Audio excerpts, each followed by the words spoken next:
Welcome to the Jboy Show, hosted by Jake Crain, the fastest growing sports show in the nation.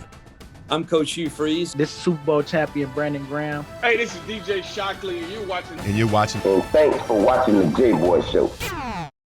Welcome, everybody. It's Wednesday, so you know what that means. It's the recruiting roundup, and we couldn't bring in a better guy to do it. Excited to bring in Mike Farrell, Rivals.com national columnist. We're going to talk recruiting.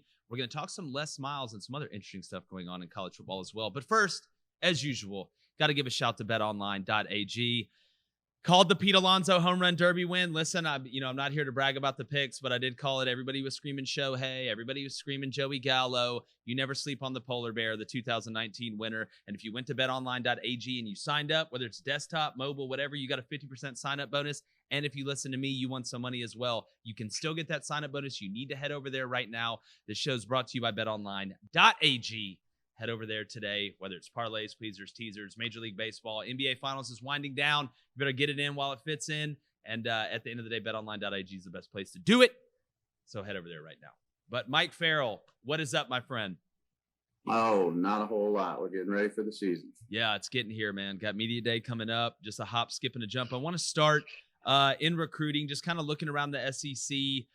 LSU getting some commitments. Fitzgerald West, Mario Tolan. Two guys that Ed Orgeron continues to add. I feel like Emory Jones is going to be there at the end of the month. When you look at LSU and Edo, Mike, where do you rank Edo in the SEC coaches as a recruiter? Because, I mean, he's done it everywhere he's been, USC, everywhere. Just your thoughts on him. It's tough because there's so many good recruiters in the SEC. I mean, he's like fourth. Yeah. Which is crazy because you got Saban, of course, is first. There's no argument there. Then you got Kirby Smart, and then you have the toss-up between Jimbo Fisher and Ed Orgeron, to me. And I give Jimbo a little bit of the nod because he's done it with less advantages. I mean, LSU has the best home state advantage of any program in college football. That's 100% correct. They're the only game in town, and there's so much talent in that state that they should get 90% of the kids that they want in state. So, but again, he's an elite recruiter. I mean, you could be talking about that four being the top four in the country, all from the SEC. I mean, you got to throw Ryan Day in there, and obviously, you have to throw in Dabo Swinney. But I mean, four in the SEC could be four nationally, but he's fourth.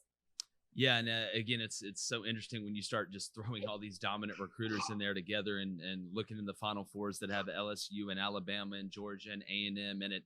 A&M's so interesting to me, Mike, and we talked about them the last time I had you on here, but they continue to pick up momentum.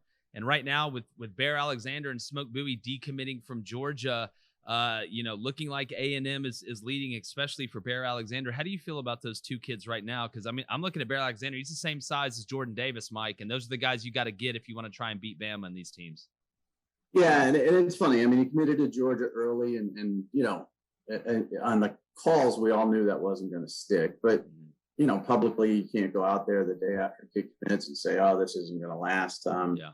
They revisited Georgia, but then after that, Texas A&M, and he's going to end up at A&M. I mean, there's probably little doubt about that. And, for a kid that big and can move that well, that the term dancing bear is definitely one he could chase, not elite chaser. He's probably like a Derek Brown type of chaser, but he's also great against the run, takes up blockers.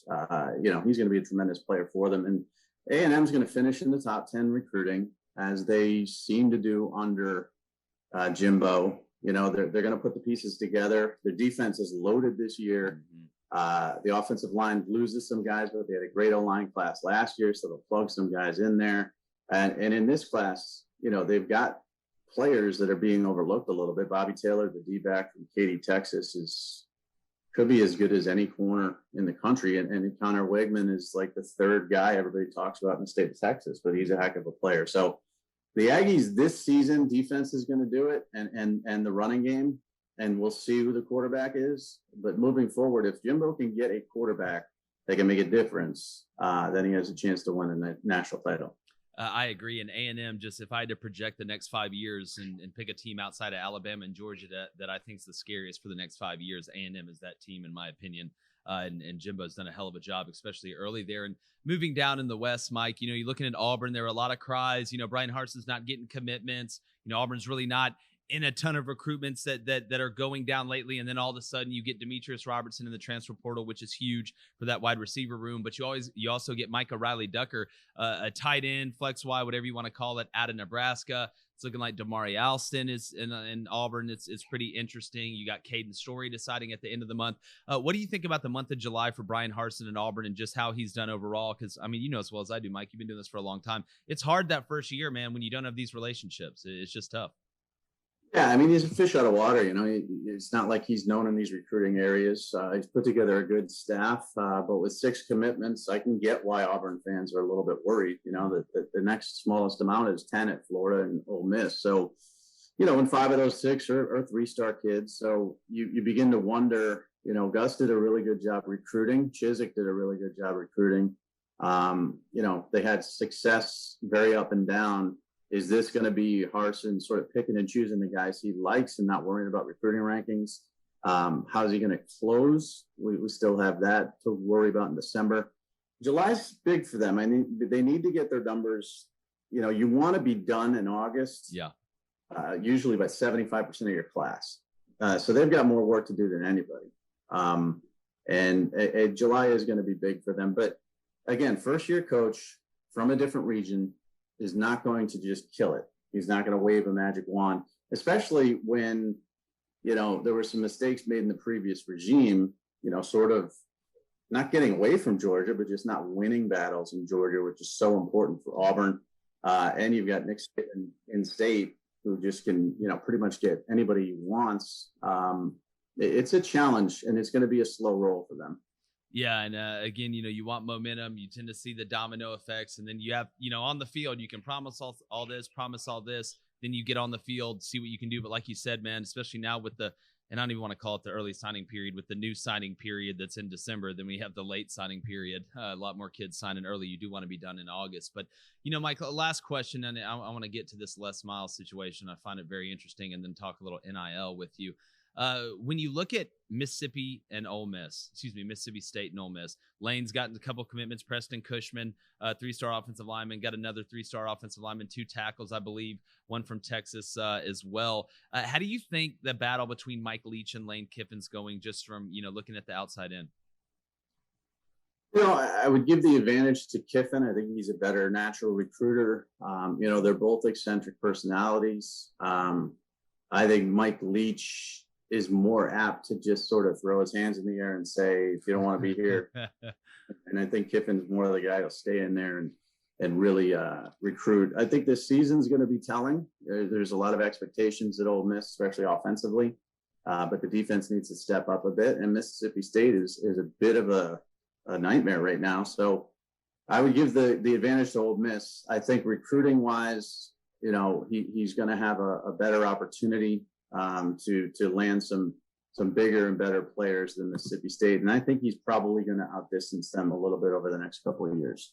Yeah, and again, Lane, it just wins social media. Not that Leach isn't good on social media, but Lane is. Well, he was good. Remember, but then he put up an inappropriate tweet, and now he's now not like Leach anymore, and he got canceled. And he's lucky he didn't get canceled out of the SEC. So you got to be careful with all that stuff, and Lane Kiffin has to be careful. He could be canceled in a day. Yeah, it's true. That's the society we live in. And speaking of canceled, a lot of stuff coming out now, even more about Les Miles at Kansas. Looking like, and again, allegedly, I do want to say that for everybody out there, the lawyers out there, allegedly basically paid hush money to a player at Kansas not to talk about certain things that were going on between players, beefs, what players were doing, and other stuff to the tune of $50,000. Again, it's alleged, Mike, but Les Miles' rep is getting less and less, pun intended, by the day, it seems. Yeah, obviously what he left behind at LSU doesn't look pretty. What's happening at Kansas doesn't look pretty. He's probably going to go down as one of those guys who won a national championship who, I guess, just everybody feels he cheated to do it. This is weird cheating, paying a player to be quiet as opposed to paying a player to come to your school.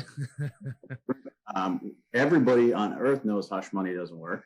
Everybody. Yeah. I mean, you know, it's weird that they would think that wouldn't get out. And it's odd to think that all the LSU stuff wouldn't get out, because everything gets out.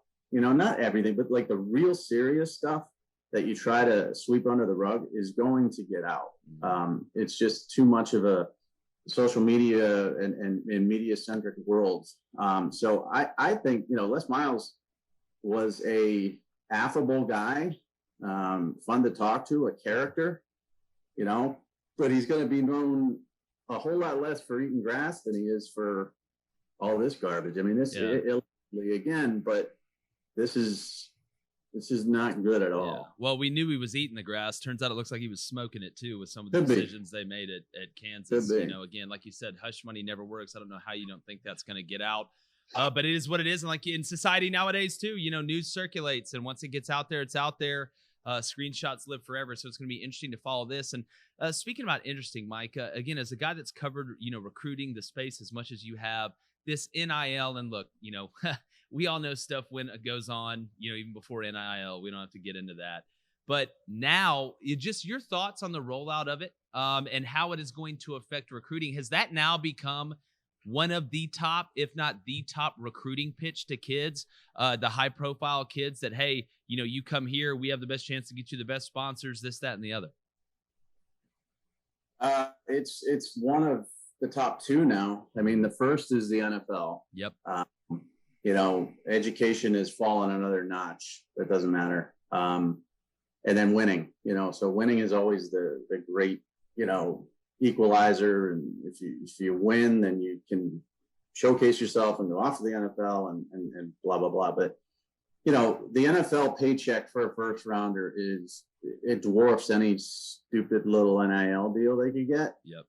But the guys that are going to the first round are such a small percentage of players.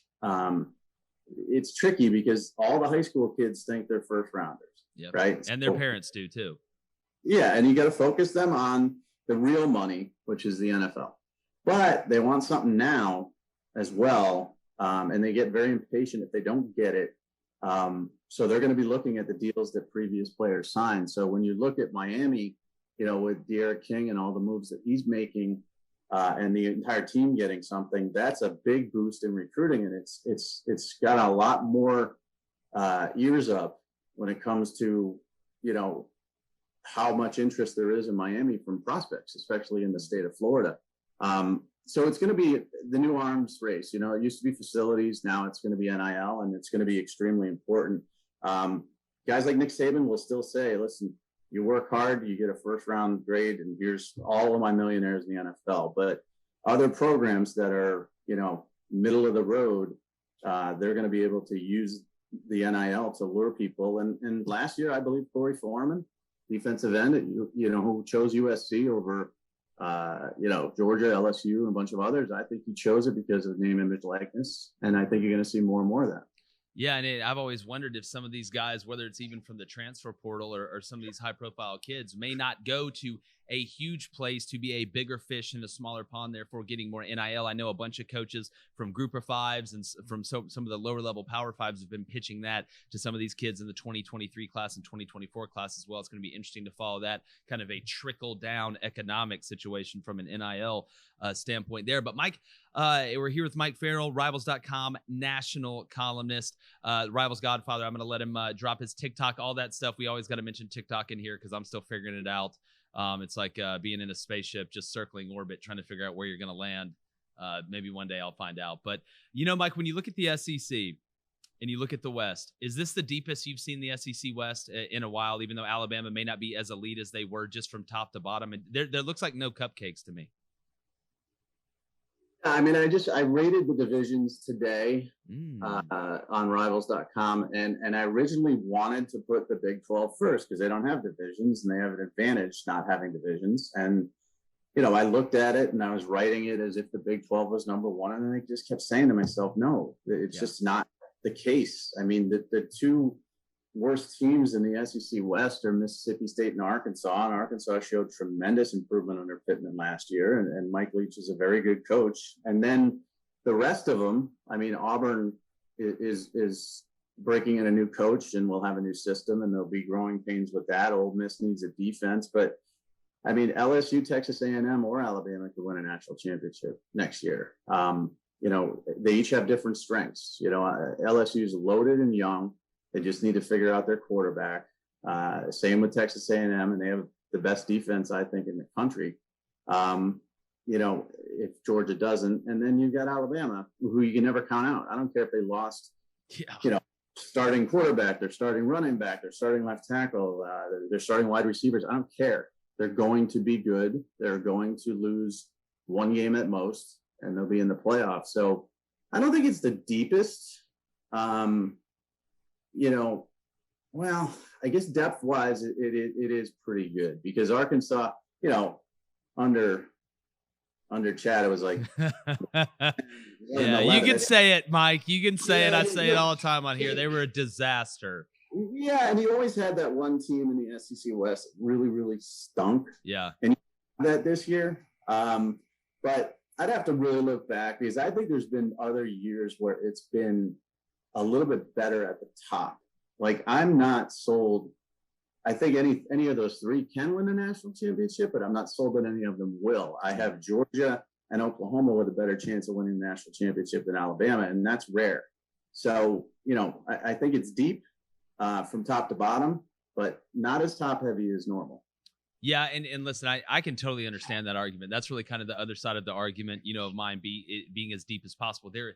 The elite team will not, and it's tough to do what Alabama did last year to replicate that. They were so dominant in an all SEC schedule. I'm having so much trouble saying that, an all SEC schedule and the playoffs, and having to replicate losing Mac Jones and Devontae and Jalen Waddle and them, even though, like you said, Mike, they're uber talented. It reminds me of when, you know, White Goodman walks into the Mexican restaurant on Dodgeball and introduces them, you know, to Blaze, Laser, and Blazer. That's just, I feel like Nick Saban does that every year. You know, loses guys and then just introduces another, you know, a team of transformers that are going to take over the SEC. But Mike, when you look at the East, and I've asked this to almost every guest that I've had, and it's been a pretty universal answer. Is this Kirby Smart's best roster with the best quarterback, the best OC that he's had, or at least the best rapport between an OC and a quarterback that he can trust? Because I look up and down Georgia's roster. I look at the addition of Tyke Smith, Darian Kendrick, if he can stay out of trouble off the field. I mean, they're a damn good roster, Mike. Yeah, and you remember the initial problem was defensive back and wide receiver, and then George got hurt, and you're like, oh, what are they going to do at wide receiver? And then they had Eric Gilbert, who's going to play wide receiver, but he'll be, you know, a wide receiver flex tight end. And then you see all the kids that took the step in the spring and how much talent they have there, and the combination of speed and size. Mm-hmm. So wide receiver is not a question mark anymore.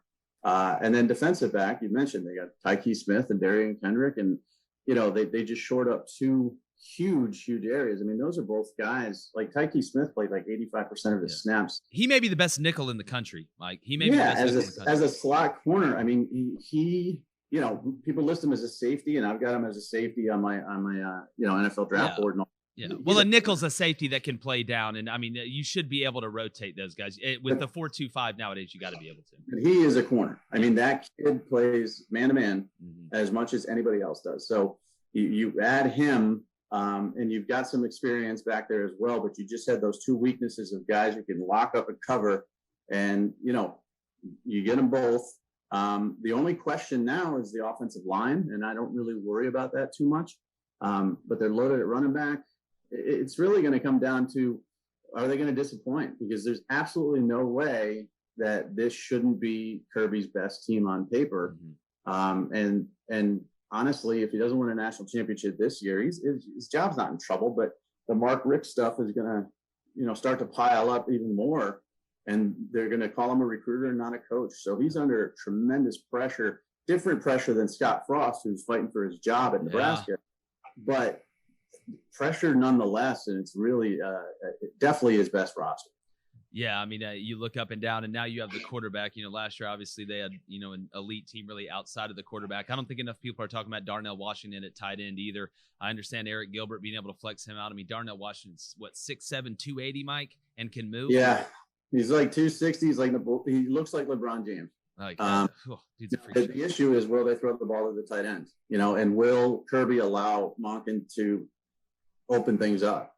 Because, again, it's a very conservative offense that they've played over the last many years, run first, play action, all this stuff. If they can open it up and get Cook in space and let Zeus do his thing and Kendall Milton and use those wide receivers, and then you got the mismatches of Washington and Gilbert, there's no stopping that offense if they allow it to open up. But coaches are coaches, man. I mean, I know he's a defensive coach, but we expected Harbaugh to open things up at Michigan by now, and it's still the same old boring thing. So it's on Kirby to allow Todd Monken to let things loose. And if he does, they could have as powerful an offense as Oklahoma with a really good defense. Without a doubt. And I do actually believe, and me, Mike, I haven't been doing this long enough to be one of the guys who's been talking about Georgia for too long, but I do actually think they're going to open it up a little bit with JT. I had the pleasure of meeting him the other day, and I don't know, the dude just got that moxie. He's got that kind of that quarterback swag about him, Cone. You know what I'm saying? Like the way you walk around the office, or David Cone, or former Michigan quarterback over here. But now, Mike, I appreciate it, brother. Great stuff. Want to get you back on. I'm excited to preview some of these week 1 games, man. Alabama, Miami, Georgia, Clemson. I mean, you bring up Arkansas in the Big 12. Hell, they play Texas week 2, and I think that's going to be an absolute fist fight.